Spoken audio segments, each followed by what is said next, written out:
Welcome to episode 22 of the Gambots podcast. I'm your host, Eric, and this is my co host. It's Christian. On tonight's episode, we're going to be discussing the season finale of The Good Place.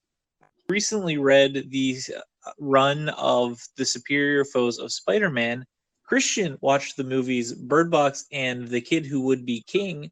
I played the video game Midnight Deluxe, and then we'll finish up with video game news and our Amazon review game.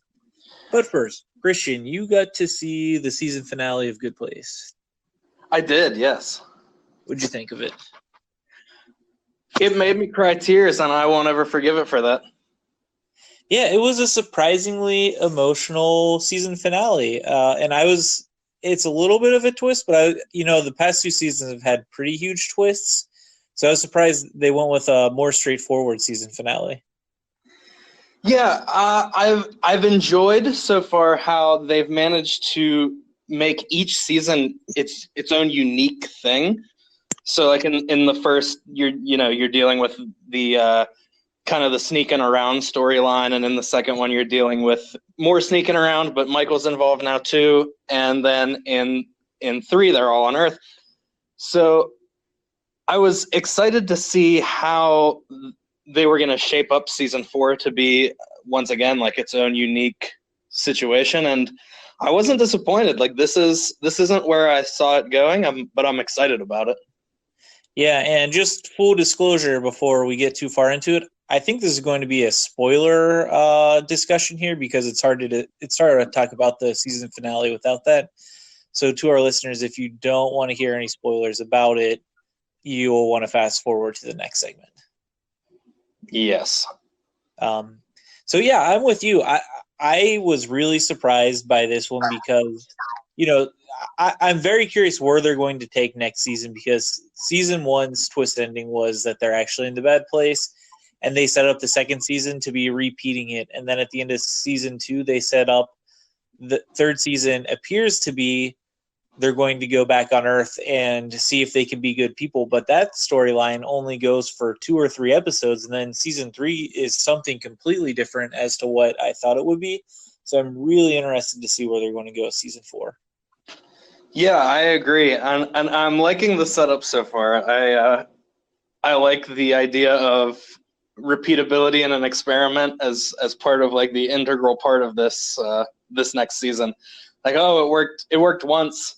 Or actually, it worked 802 times, but always with the same people. Like, can we repeat this experiment with new people? It's going to be interesting to find out.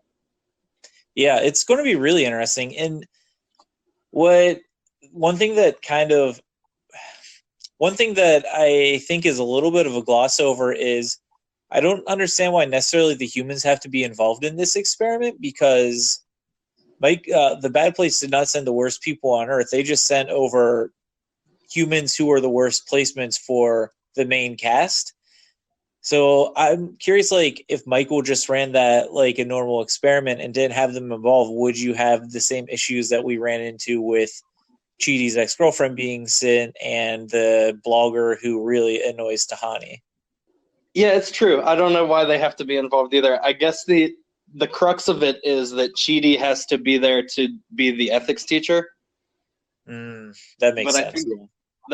He's really the only one though I think that is like integral to the plan as it stands originally. Now like Eleanor inserts herself as the new architect, so now she's integral as well. But yeah, Tahani and Jason definitely don't seem to have real roles to play. But like we have already said, the show's pretty good about subverting your expectations, so we might just not know pieces of the puzzle yet.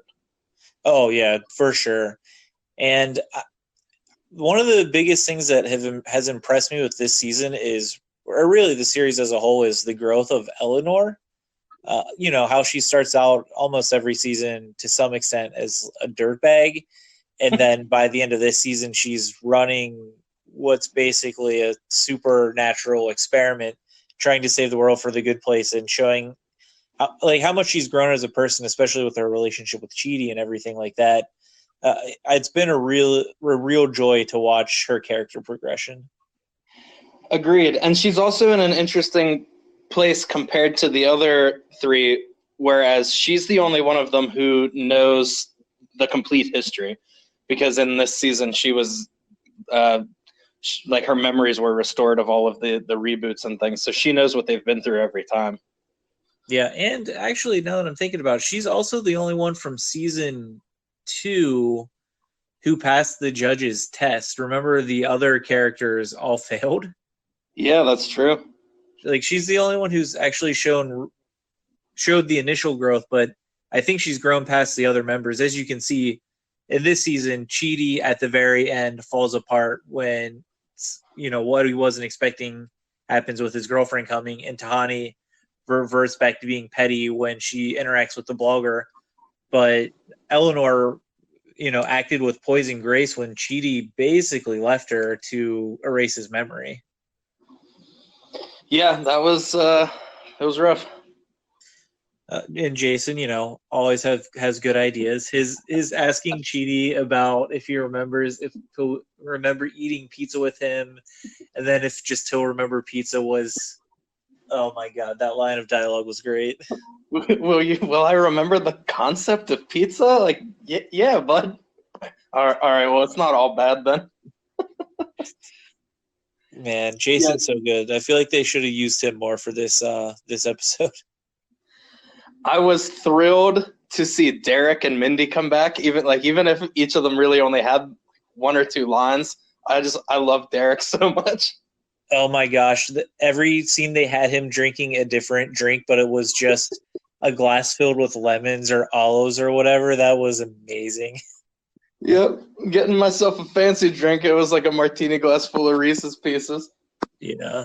Oh, man. This show's so good. I'm going to miss it. I think it's good that they only do 12 or 13 episode seasons. It allows them to be more focused. So I am looking forward to next season. Yeah, definitely agree. I was iffy on this season a little bit at the beginning. It didn't hook me as much as the first two did, but man, it got great as it went along. Probably even by episode like 4 or 5, I was like fully back on board. Yeah. I will say I still think season 1's my favorite of the seasons just because it was such a new concept, and then the twist at the end was so well orchestrated if you didn't know it. But still, one of the best series on TV right now, I think, or at least comedies. Yeah, I think season 2 is probably my favorite just because I like Michael a lot. He's probably my favorite character, and I was really into it when he joined the team, and we got to see his kind of, if not redemption arc, because I think he doesn't really fully go full redemption mode until the end of season 2, but at least you get to see his growth a little bit, and that was fun. Yeah. Ted Danson's just a treasure. Oh, he kills that role. And then, sorry, just speaking of Ted Danson, and I think it was the last episode or the episode before where he was talking to the bad place and he was saying, just do your normal tortures. And then he explains to them about, what was it, banana dicks or something like that, and then them stealing it. That whole line, too, was just great. Yeah, penis bees. I thought of that.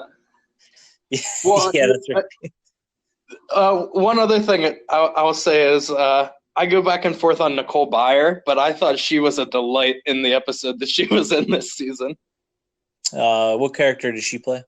She's the mail clerk for The Good Place. Okay, yes. Yeah, she was. I think they had Paul Scheer in that episode too, right? It did, yeah. Yeah, I just thought it was funny how much how much they just skewered The Good Place for, we'll file a petition or we're forming a committee to hire someone to file a petition or whatever. Just great of how slow bureaucracy can be and all that stuff. Yep, it was just endless bureaucracy. But when Eleanor throws that lamp at the door and it shatters and make that big noise, and you hear Nicole Byers off screen say, is everything okay? And they're like, yeah, everything's fine. She goes, all right, I have no follow-up questions. And that's the end of it. I was cracking up.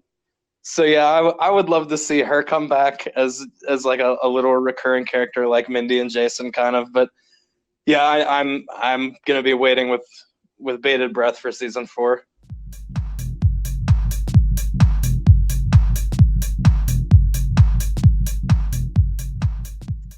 So recently, I finished reading the run of the Superior Foes of Spider-Man. It's available on Marvel Unlimited if you guys have that, which I highly suggest if you like Marvel comics or at least Marvel characters and you're not really up to date on comics, but you want to get into it.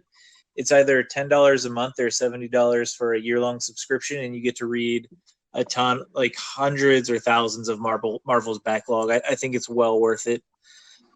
So recently, I read The Superior Foes of Spider-Man, which is a 17-issue run featuring some of the lesser-known villains of Spider-Man. It's basically the discount Sinister Six, but there's not actually six members in the group. There's only five of them. It follows around the Boomerang, and then also the other members are Shocker, Beetle, Overdrive, and Speed Demon. And what's kind of awesome about this is that Spider-Man is maybe in 2 or 3 panels total for the 17 issues. It really just follows the bad guys in this, and it's a lot of misdirection where they're starting off, they're performing a heist because they want to get rich and famous, and then it turns out, you know, there's backstabbing all around and everyone turns on each other, and then it's another heist to fix out this heist, and you never actually see where the ending is going until almost the very end. And they just introduce so many villains in this. It's great. It's the villains versus villains, really, because it's the group of these guys trying to steal from the Owl and the Chameleon. And those are two villains I don't really know that much. So it was cool to get to see them because I didn't really know the Owl was a integral New York villain in the Marvel Universe. So it was cool seeing different gangs. Yeah, so it's funny because the Shocker, who I never realized was such a punching bag of a villain, is really just everyone insults him, and they keep saying that he looks like a cushion because, you know, he has an insulated costume. The head of Silvermane's in this, where it's funny because he is literally just the head of an old mafioso, and he just insults people. And then finally, they have this version of Alcoholics Anonymous, but for B-League supervillains. So it really gives me a Venture Brothers-esque vibe where you go to this meeting and it has this one character whose backstory was he appeared in, you know, a couple panels of a Fantastic Four comic to only die and then be resurrected by another supervillain. So you really see the hierarchy of villains Spider-Man and Marvel Universe with this. I think it's awesome. It's really a side story that you don't normally get from the standard Marvel fare. So I highly suggest anyone check it out. As soon as you said AA for like B-class villains, that was the first thing I thought of was the Venture Brothers henchman meeting. Yeah, that parts of it gave me vibes of Venture Brothers because this is entirely a comedic comic. I mean, there's a little bit of action, but for the most part, it's really funny. Focuses on Boomerang, who is really not that well known, and he is a complete jerk to everyone.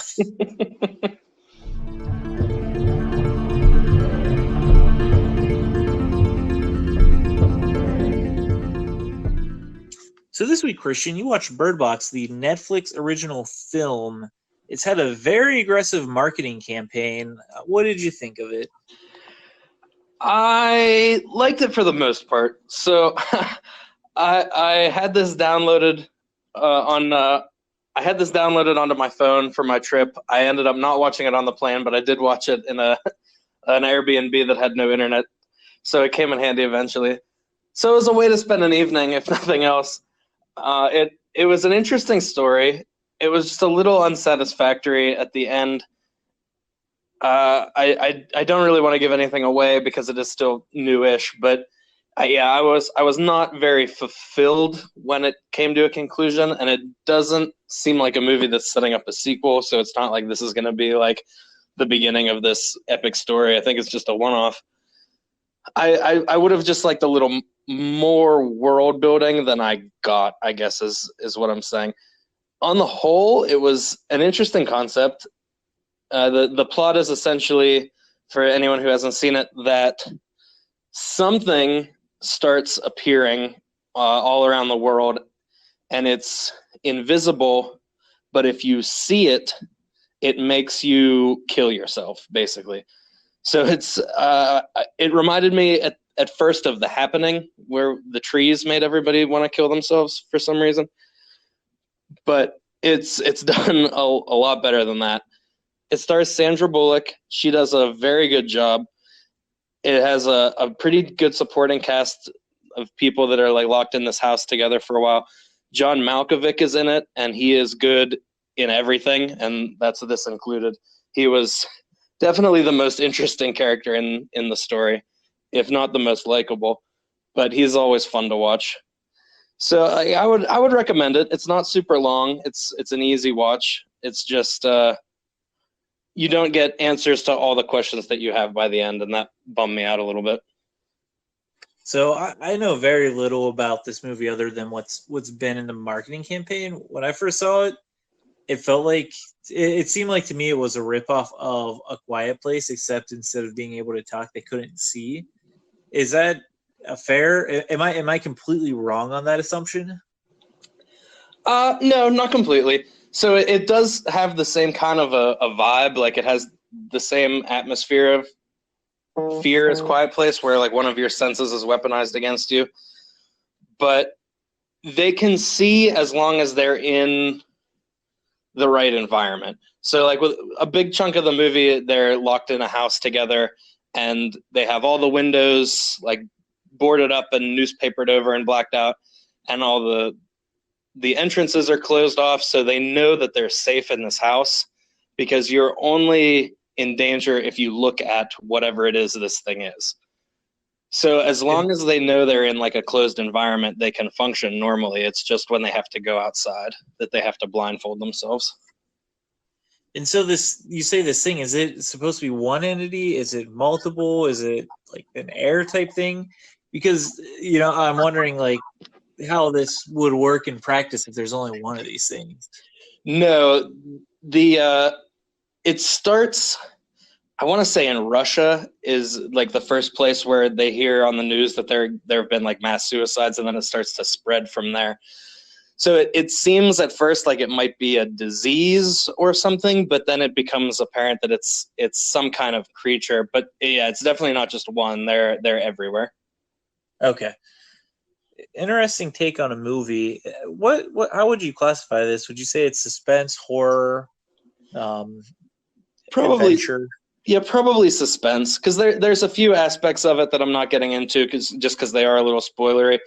But it's part of it is you want the characters to stay safe from the monsters, whatever it is they are, and then they have to stay safe from themselves too, in case they see a monster, then they immediately want to kill themselves. But then they also have to stay safe from each other, because in any post-apocalyptic, people are going to go crazy and like try to take over things or whatever else. So there's the monsters, and then there's groups of bad people that you have to watch out for. So it's suspense horror. It's not very action packed, with the exception of the very beginning where all hell's breaking loose. Other than that, it's a lot of just kind of like biding your time and figuring out how this is going to go. I'm looking here at the director. It's directed by Suzanne Bier.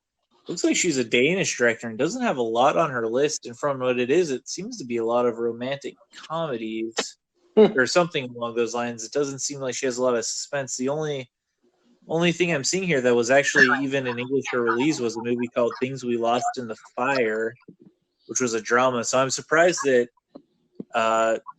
she's the one who they picked to helm this, but it seems like it was at the very least, I don't know if people would say it's good or popular, but I know a lot of people have watched it. Yeah, if nothing else, it's definitely a viral success. Like it was talked about massively when it first came out. People were trying to do the Birdbox challenge, where they're blindfolding themselves and walking around, and I think a lot of people got hurt. And it got to the point where Netflix had to issue a tweet that was essentially like, "I can't believe we have to say this, but please don't walk around blindfolded, like you're gonna die." Yeah, who do they think they are? Daredevil? So yeah, it was definitely a success. Whether or not people would be game for like more along this line, I'm not sure, but I don't know that I would be. It was good as a one-off. Like I said, the ending left a lot to be desired, but if they stopped here, that would be fine. So would you suggest our listeners check this movie out? Yeah, sure. I mean, if you're scrolling through Netflix and you don't really know what to watch, you're in the mood for like a horror suspense. Yeah, it's not very long. You get kind of sucked into it. Just don't expect to have all your questions answered.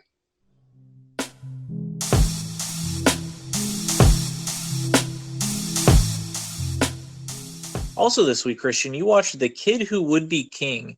I have to admit, I have not even seen a preview for this. What is this movie about? So it just came out in theaters this week. It's a kids movie. It's like a little PG movie about a boy who finds Excalibur in like a construction site. And so he pulls it out of this concrete block and then has to start assembling people to be his knights because King Arthur's evil half-sister Morgana is about to rise from inside the world and conquer it, essentially. So, just one plot hole I'm really curious about. Did they explain how the sword got in the concrete, or did these guys pour concrete and they're like, yeah, there's a sword here. Whatever, we'll deal with it tomorrow? Not really. I mean, yeah, nobody's ever in this construction site. They go to it like 3 or 4 times throughout the movie. That's always abandoned. But the sum up they do at the beginning essentially says that the sword would return when it was needed. So I guess it just appeared there before he stumbled upon it. Interesting. My favorite thing about like kids movies is just sometimes how illogical they are. It's one of my favorite things to do is like, what is this? Yeah, like it's definitely not a movie that you want to take a fine-tooth comb to and be like, oh man, yeah, there's a lot of inconsistencies, because I mean there definitely are. On the whole, it was a fun movie. It was a kids movie. It was dumb, but I enjoyed it a lot. It had some good messaging. It subverted a few tropes, like he has to go in search of his father, and because he lives in like a divorced home, and so he has to travel north to find his father, who he hasn't seen in years, and so that story doesn't necessarily go the way you would expect it to, which I enjoyed. But yeah, he has to meet Merlin, who's like a teenage kid because he ages backwards, like Benjamin Button. He can turn himself into old man Merlin, who is played by Patrick Stewart, which is always very fun to see. Wait, Patrick Stewart's in this? Yep. That's awesome. Yeah, he essentially has a bit part. Like, Merlin's a main character, but most of the time he's on screen, he's like 16 years old. So this was directed by Joe Cornish, who I'm just checking him out now. He actually directed Attack the Block, and I remember really wanting to see that when it came out, which was also, I don't know if it was a kid's show, but it looked like it was a teen show about kids staving off an alien invasion. So it's interesting that he has two theatrical releases that tonally seem like, or at least seem to be like kids' movies to some extent. Yeah, and he was one of the writers on Ant-Man and The Adventures of Tintin. So he has his experience with this genre, I guess. Were there any famous kid actors in it, or was it mostly just people you wouldn't know? Yeah, no, the vast majority of the cast were unknowns. I think Patrick Stewart was really the only major actor in it. I will say it made me want like a real King Arthur story. Like I saw the new one with Charlie Hunnam, Legend of the Sword, which was admittedly really dumb, but oh man, did I like it a lot. But it was not like a typical King Arthur story. Like he had weird like speed powers, and it took me 2 watches to really enjoy it. And I saw the older Clive Owen one, which I also really liked, but I would love to see like a by the book, like straight King Arthur legend, either a movie or a TV show. I would love a video game that was like that. Like I actually went online to try and find if there was one, and the only thing I could find was like the video game version of the Clive Owen movie, which is definitely not what I want. Yeah, I think that would be hard to get in this day and age, just because, I mean, look what they did with Robin Hood. They wanted to make it gritty and real, I guess. The only studio I could see doing this is Lionsgate, but then you'd have the Lionsgate version of the King Arthur story, which I feel like it's hard to describe, but if you've seen any of their older like historical movies, I think you know what I mean. Yeah. Yeah, like the new Robin Hood was essentially the King Arthur Legend of the Sword, but for Robin Hood. Like it was weirdly updated and in just kind of bizarre in places. I didn't hate it. It's not what I really wanted from the movie. But yeah, this movie for whatever reason just left me wanting like a real King Arthur story told. Like don't revamp it, don't like modernize it, don't put a fun new twist on it. Just give me a straight King Arthur story right out of the book is all I want. And yeah, I would love to see that as a video game. I think it would be a lot of fun. Yeah. So Rotten Tomatoes has this movie at an 87%, which is pretty high, and it looks like unfortunately its box office was 16.7 million with a budget of 59 million. So I'm kind of curious if they're going to make that back or not. I'm gonna doubt it. Yeah, like I know it didn't do super well here, but the Rotten Tomatoes score is pretty on par for where I would put it. Like it wasn't a masterpiece. Like you're not gonna come out of this being like, oh man, movie of the year. But it was pretty fun. Would you suggest people check it out? Yeah, absolutely. Especially like if you're gonna take kids, it's a great kids movie. But even if you're not, if you're just looking for like a fun, laid back movie to check out, no real stakes involved, definitely I would give this one a shot.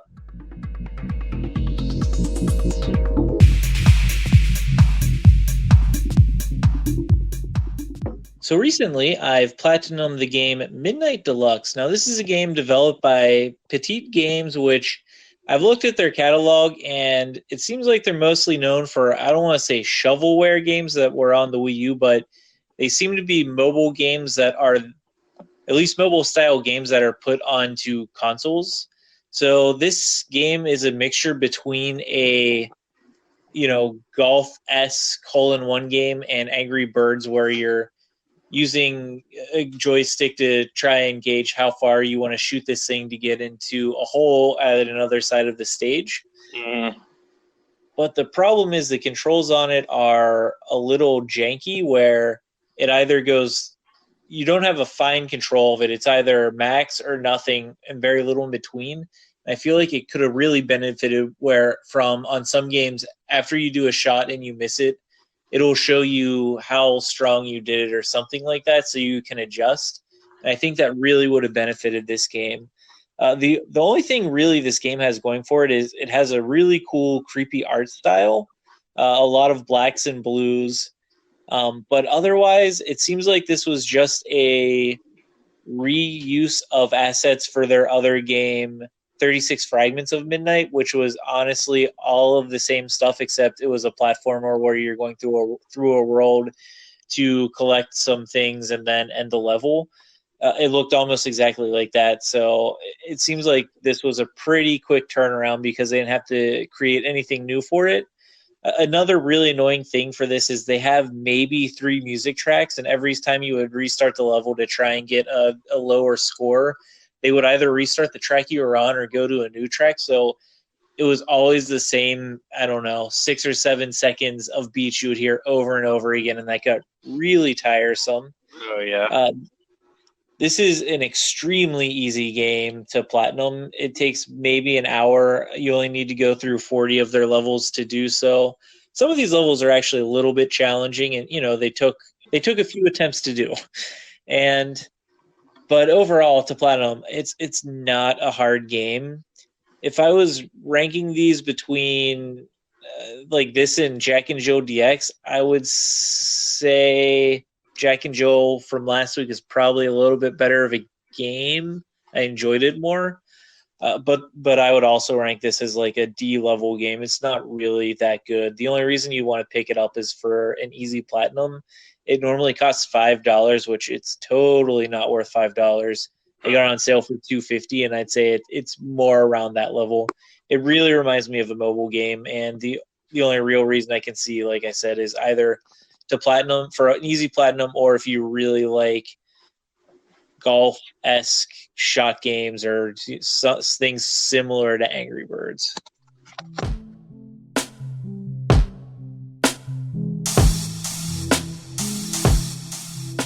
All right, so last week, Christian, you got Kingdom Hearts 3, and I know you've gotten a chance to play it a little bit. What has your first impressions been of it so far? Well, I am story-wise probably about 75% of the way through the game right now. I haven't played it in a couple of days because I got to a part that frustrated me, so I turned it off, and I've left it down for about 36 hours. I'll probably get back to it tonight. First impressions were a little rocky, so it gets off to a strange start. I had told you earlier it's abrupt at the beginning. There's almost no like summary of the previous games. It's just kind of drops you in the beginning and sends you off on missions almost immediately without a real clear goal in mind. And even where I am now, the goal is hazy at best. Like, you know what you have to do, but there's no definition of like how you're supposed to do it. And I mean, that's built into the story because the characters don't really know either. But like it makes for an odd story structure where you're just kind of wandering world to world, hoping to stumble into your goal. I mean, you're just saying that reminds me of the first game where it's like, we're looking for our friends. We'll just go look at these worlds. Yeah, essentially. Like, at least in the first one, you had the goal of like, oh, you have to find the keyhole and seal it off. But yeah, in this one, it's just kind of, we'll go see what's up in the Tangled world and get into weird shenanigans. But on the whole, it's not bad. It grew on me as I played. I think part of it was just I got sucked back into the Kingdom Hearts world and like, oh man, like I missed this. This is great.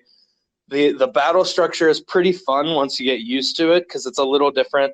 I don't think any two Kingdom Hearts games have the same like movement or battle system. They're all just a little different.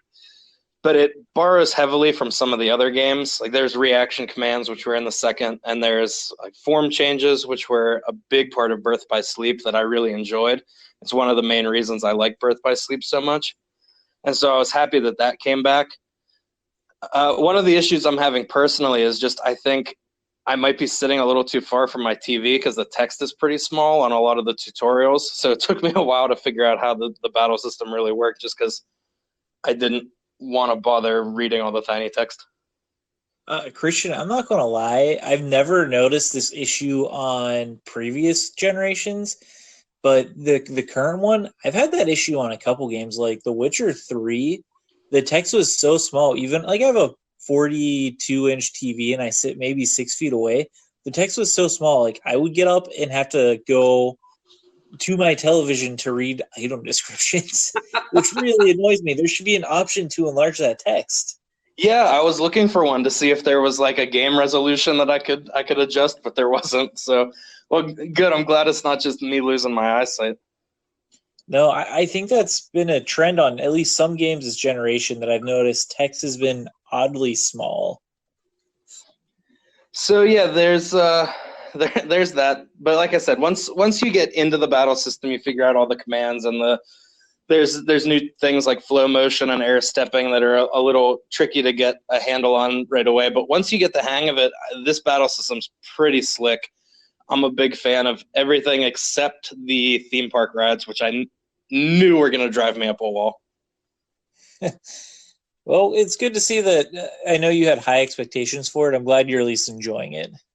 I am, yeah. We'll see how like crazy town the end is because yeah, there have been no major confrontations with any like major bad guys where I am right now. It's just been like world by world. You fight the bad guy for that world, and that's it. So they've set up something like 14 or 15 like major antagonists that I think you're gonna have to like marathon through them at the end, which might be crazy fun, or it might just be real tedious. We'll see how it goes. Yeah, I mean, yeah, that could go either way. If I'm remembering right, didn't Kingdom Hearts 2 you fought like 5 bosses in a row? Yeah, you got to that last chamber and you had to like knock all the organization members off that you'd missed so far. You had to get them all one by one, which was there was 4 or 5 of them, and it wasn't terrible, but Yeah, this one so far is building up that you're gonna be doing like one hell of a marathon at the end. I'm really excited to check this one out. I've recently been playing Final Fantasy 12, and it's making me yearn to play for like the PlayStation 2 style of RPG that I don't think you really get anymore. And like Kingdom Hearts is always the epitome of that to me, where I would get really invested in the story. Like most games now, I don't care as much about the story because there's so much more interactivity and things can change. But whereas if you just have like one really good set story, or it might not even be good objectively, but a story you really enjoy, I'm really excited to try that out. Yeah, don't get too invested in the story here because it's cuckoo bananas.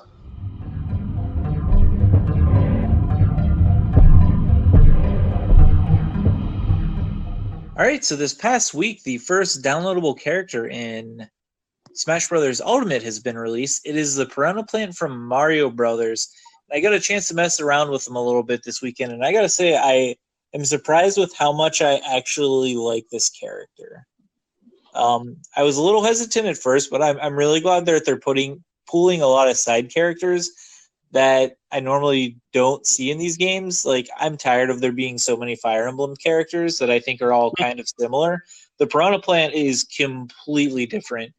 His specials are pretty cool, so I'm just going to go through his move list real quick. His normal special is he shoots an iron ball with air above him, and you can kind of angle it. It seems like it'll be situational because you don't really shoot in a direct line. It's more of a lob, so you have to time it. I really like his side special is where he charges up and then just shoots out a pretty large area of poison gas that'll continuously damage someone. His down special, I don't know how useful it'll be. He essentially charges up and then he can launch straight up really, really high if you charge it all the way, but I think people will see that coming and be able to avoid it, kind of like Pikachu's. It's like the opposite of Pikachu's up special with a lightning bolt, where his is coming from below. And then his up special, he has a lot of recovery with it. He flaps it and flies up. I really like the skin choices they have for the Piranha Plant, and I actually thought they would incorporate him shooting fireballs into it more, but they opted for the poison gas instead, which I think is because they have a couple characters who already shoot fire. How does he move around? Does he just does the planter just kind of hop from place to place? It's like he grows vines kind of, and he's in a pot, but then it like comes out and helps him move. So it's a little bit weird that way, but yeah, it's like you see vines plop out, and that's kind of how he does it. Interesting. Yeah, because that was my first thought. Is like this is a plant. How's it? I remember what it looks like in Mario. I couldn't figure out how it was going to move from place to place, but that makes sense a little bit then. Yeah, it seems like they're taking inspiration for it from, I want to say, like the Super Mario 3D World games, where when I think of Piranha Plant, I think of the fireball shooting ones, but these ones are they can blow wind and they can shoot poison gas and stuff. So they're not the traditional ones, I guess. But he's still fun to play. He seems like he's pretty powerful. We'll see once people get used to him, if they're able to handle it. But the other noteworthy thing in Smash Brother is Nintendo actually patched it when they released him and reworked certain characters. And Nintendo actually released a patch note list so you could see the nerfs and buffs each character got, which is pretty new for them on Smash Brothers because normally Nintendo does not seem to care about the competitive scene. So it's good to see that they're finally taking a proactive stance for competitive Smash that every other game company has done before, and it took them till 2019 to do that, but I'm happy they finally are. Yeah.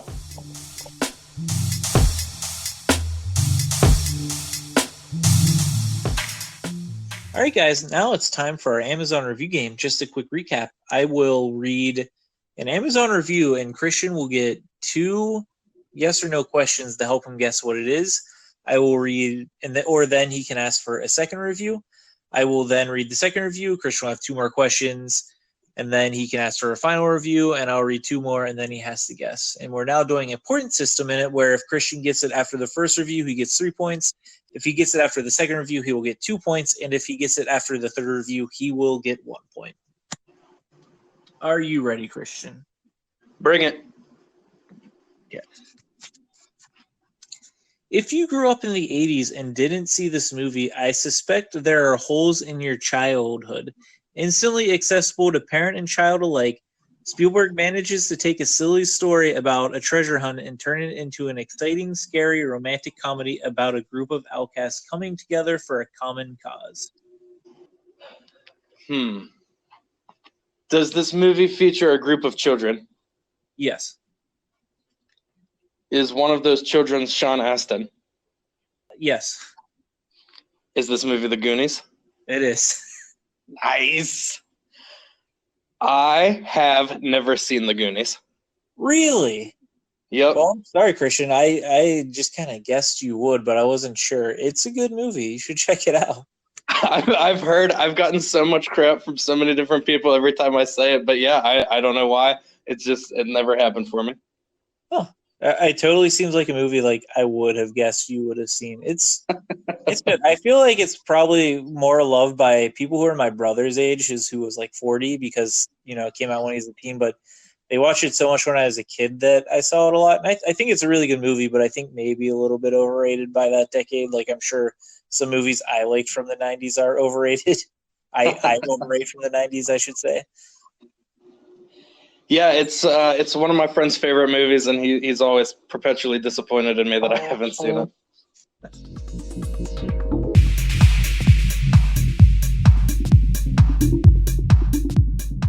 All right, guys, thanks for checking out our episode. Before we head out, Christian, what are you going to be checking out this week? Well, I'm sure I'm going to be playing a lot more Kingdom Hearts, because even though I'm closing in on the end of the story, I've still got a lot of work to do if I want to get these trophies. Movie-wise, I'm going to probably check out Lego Movie 2. I was a big fan of the first one. The second one, we'll see, but I'm hopeful. I also want to see Cold Pursuit, which is the take on a snowplow, despite the fact that Liam Neeson stuck his foot in his mouth a lot of bit today. I'm still going to go watch Cold Pursuit, so we'll see how that is. That's probably about it for me.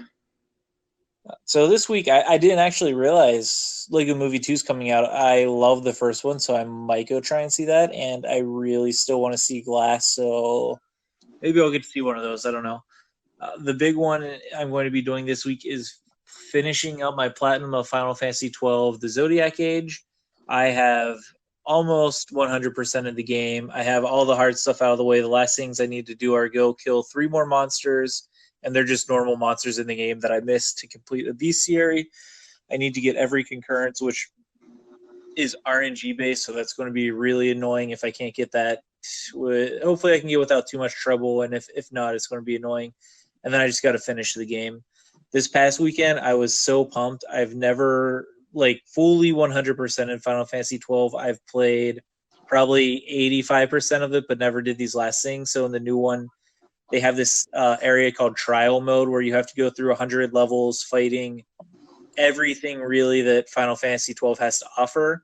And the last 2 levels in it are really hard. One is you fight the ultimate monster in the game, and then the other one is you fight 5 enemies that are just really hard to deal with. And this Sunday, I sat down for probably 5.5 hours and just went through it. I got stuck twice, really bad conditions, but I figured out a strategy that worked, and I just was so pumped when I finally did it. I haven't felt that accomplished in a video game in a while, especially because I went into it a little bit unprepared, underestimating the challenge it would be. I used up every elixir and mega elixir and Phoenix down, and in reverse modes I had, but I got it, and I was really pumped to do it. So I'm going to be happy to finish that. Hopefully tomorrow, if all goes well. But otherwise, I've been really feeling the urge to play either Bloodborne or Dark Souls 3 or something, like a FromSoft game. So we'll see which one of those I pick up, or if I'll just try and finish up another game. But those are the big ones I'm going to be checking out this week. Good deal. All right, guys, thanks for checking out our episode. If you want to contact us to let us know any of your thoughts or give us suggestions for the Amazon review game, you can reach us at email. We are gambots.blog@gmail.com, or you can reach out to us on Twitter, where we are at Gambots Network. All right, guys, thanks for listening. Thank you.